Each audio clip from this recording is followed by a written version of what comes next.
সত্যজিৎ রায়ের সাথেও আপনার বেশ কয়েকবার কথা হয়েছে। বেশ কয়েকবার না, আরে দুবার সামনাসামনি, হ্যাঁ, একবার ফোনে। রাইট।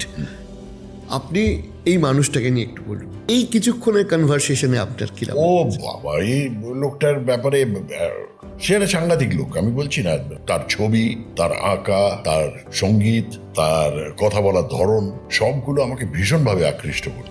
এবং সামনাসামনি তার সঙ্গে কথা বলার যে সুযোগ হয়েছিল, যে আমি বলেছিলাম যে আপনি কি আর ফেলুদা করবেন না? উনি বললেন না। কেন?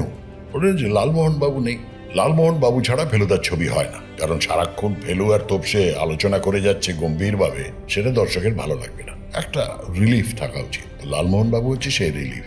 এরকম না, সন্তোষ দত্ত মারা গেছেন ঠিকই, কিন্তু অন্য কেউ করতে পারে। কে করবে? আমি বললাম রবি ঘোষ।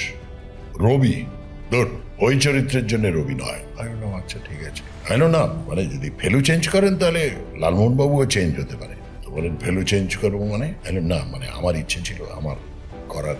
হ্যাঁ, তোমার অভিনয় আমি দেখেছি, যথেষ্ট ভালো, কিন্তু আমি এখন করছি না। তো এই সত্যজিৎ রায় মানুষটা হচ্ছে একটা আপাত মস্তক থিঙ্কিং ম্যান, যে লোকটা জাস্ট অর্ডিনারিলি একটা কিছু করে দিলাম এরম নয়, অনেকটাই ভাবনা চিন্তা আছে তার পেছনে।